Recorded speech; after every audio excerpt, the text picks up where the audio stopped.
বিকেল বা সন্ধেবেলার মজাদার নাস্তা রেসিপি। সন্ধেবেলা একবার এইভাবে জলখাবার বানিয়ে দেখুন, প্রত্যেকেরই ভালো লাগবে। নমস্কার বন্ধুরা, আপনাদের সবাইকে ফোর সন্ধ্যা চক্রবর্তী অফিসিয়াল চ্যানেলে স্বাগত। আজকে আমি চলে এসেছি নতুন আরেকটা ভিডিও নিয়ে। আজকে নতুন একটা ভিডিওতে আপনাদের সবাইকে স্বাগত।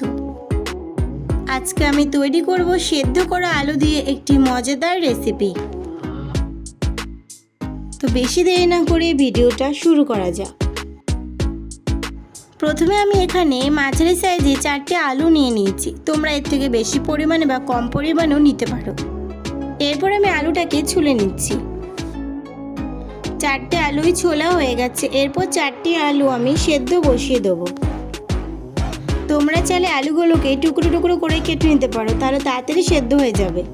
আমি এখানে আলুগুলোকে ছোটো ছোটো করে কেটে নেবো যাতে তাড়াতাড়ি সেদ্ধ হয়ে যায়। তোমরা চাইলে প্রেসার কুকারে আলু সেদ্ধ করে নিতে পারো। আলু সেদ্ধ করা হয়ে গেছে। আলু গরম ছিল, তাই একটা হাতার সাহায্যে আলুগুলোকে ভেঙে নিচ্ছি।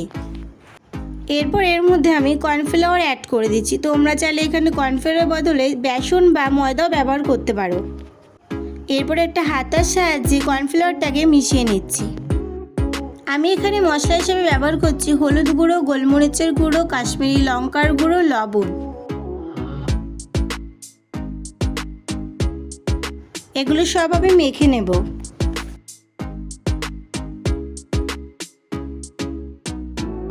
মাখা হয়ে গেছে। এরপর অল্প পরিমাণে নিয়ে হাতের সাহায্যে গোল করে এটাকে আমি চ্যাপটা করে গোল করে দেব।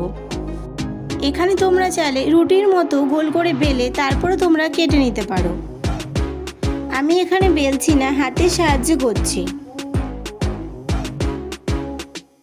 এইভাবে 3-4টে করে নেব।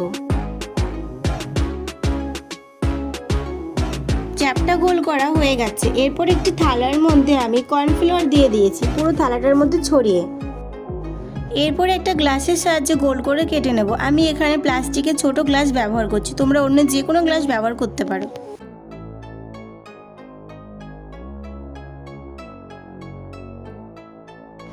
এইভাবে সবগুলো করে নিয়েছি। এরপর একটি পাইপের সাহায্যে ইমোজি শেপ দেব। আমি এখানে একটি প্লাস্টিকের পাইপের সাহায্যে দুটো চোখ করে নিচ্ছি। তোমরা স্টিলেরও পাইপ ব্যবহার করতে পারো বা অন্য কোনো সরু জিনিসের সাহায্যেও করতে পারো।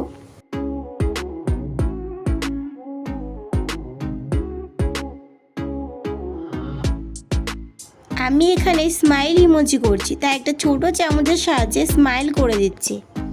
তোমরা অন্য ইমোজি তৈরি করতে চাইলে অন্য ইমোজি শেপ তৈরি করবে। সবগুলো ইমোজি শেপ তৈরি করা হয়ে গেছে। এরপর এগুলো আমি গরম তেলে ভেজে নেব।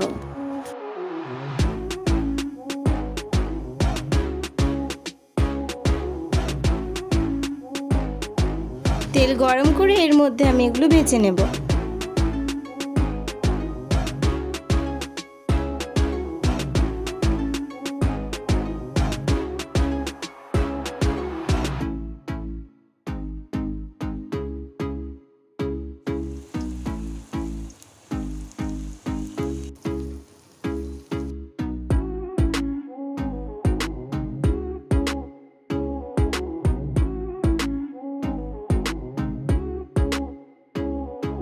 লাল লাল করে ভেজে নেওয়া হয়ে গেছে। এরপর বাকিগুলো সে একইভাবে ভেজে নেব।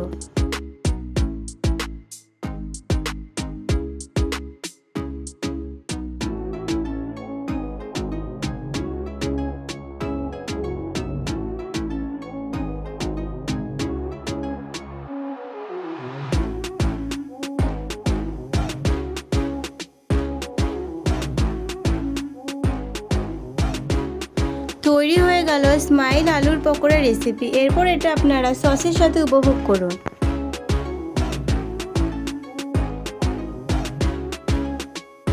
আজকের ভিডিওটা যদি ভালো লেগে থাকে তাহলে সাবস্ক্রাইব করে পাশে থেকো বন্ধুরা।